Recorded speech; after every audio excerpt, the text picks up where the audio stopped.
जय मसीह की गाईज, कसे कसे आहात? आशा करते सगळे प्रभूमध्ये सगळे चांगले, सगळे आनंदित आहे. तर आज मी तुम्हाला मराठीमध्ये वचन एक सांगणार आहे. कारण मराठी ज्यांनी माझ्या चॅनलला सबस्क्राईब केलं ते मराठी पण आहे. तर मी आज मराठीमध्ये पण वचन सांगणार आहे, ताकी त्यांना पण वचन समजलं पाहिजे. प्रभूची महिमा असो. तर मी आज एक वचन वाचणार आहे. भजन संहिता 91 अध्याय त्याचं 10वं वचन मी वाचणार आहे, की परमेश्वर तुमच्यासोबत कशा प्रकारे वाचा बांधतो. कारण प्रभूने सांगितलं आहे की पृथ्वीच्या छोर तक जा आणि सुसमाचार द्या. हालेलुया. मग ते परमेश्वराने सांगितलेलं आहे की प्रत्येकाला तुम्ही बुद्धीने पण सेवा करा आणि आत्म्याने पण करा. तर मी आज मराठीमध्ये पण वचन सांगणार आहे. तर माझ्या चॅनलवरती मराठीमध्ये वचन भेटन आणि हिंदीमध्ये पण वचन भेटन. तर प्लीज मी आता तुम्हाला वचन सांगते. 91 अध्याय 10वं वचन ते सगळ्यांनी ऐकायचं आहे की परमेश्वर तुमच्यासोबत काय वाचा बांधत आहे. हालेलुया.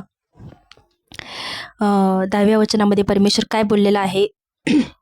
म्हणून मी कोणतीही अरिष्ट तुझ्यावर येणार नाही, कोणतीही व्याधी तुझ्याजवळ येणार नाही, कारण तुझा सर्व मार्गात तुझे रक्षण करण्याची तुझ्याविषयी तो आपल्या दूतांना आज्ञा देईल. या ठिकाणी परमेश्वर तुमच्याशी वाचा बांधत आहे की कोणती व्याधी तुझ्या तंबूजवळ येणार नाही, तुझ्या घराजवळ येणार नाही, कोणते दुःख तुला स्पर्श करणार नाही. परमेश्वर म्हणतो मी माझ्या दूतांना तुझ्याविषयी आज्ञा देईल आणि ते तुला काय करतील? सांभाळतील. या ठिकाणी परमेश्वराचं 12व्या वचनामध्ये परमेश्वर काय म्हणत आहे? तुझ्या पायांना धोंड्याची ठेस लागू नये म्हणून ते तुला आपल्या हातावर उचलून धरतील.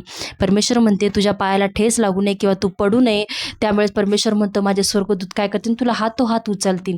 हालेलुया. परमेश्वराने आपल्यासाठी स्वर्गदूत ठेवलेले आहे. परमेश्वराने आपल्याला स्वर्गदूताचा न्याय करण्यासाठी पण ठेवलेला आहे. मग आज आपण आपली व्हॅल्यू काय समजतो?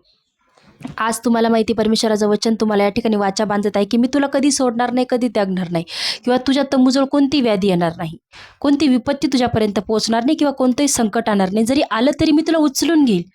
कारण तो देव सामर्थ्य आहे, तो त्याच्याकडे ताकद आहे तुम्हाला वाचवण्याची, तुम्हाला सोडवण्याची.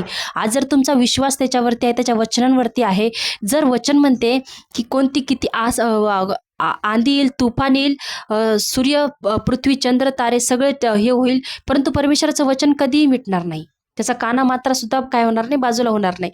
मग तुम्हाला हे वचन आठवलं पाहिजे की परमेश्वराचे वचन सांगते ते कधी टलणार नाही. तर मग आज जर प्रभू बोलला आहे की मी तुला वाचविल, तुझ्या घराजवळ कोणती विपत्ती येणार नाही, तुझ्या तंबूजवळ कोणते विष्ट येणार नाही, मी वाचविल तुला.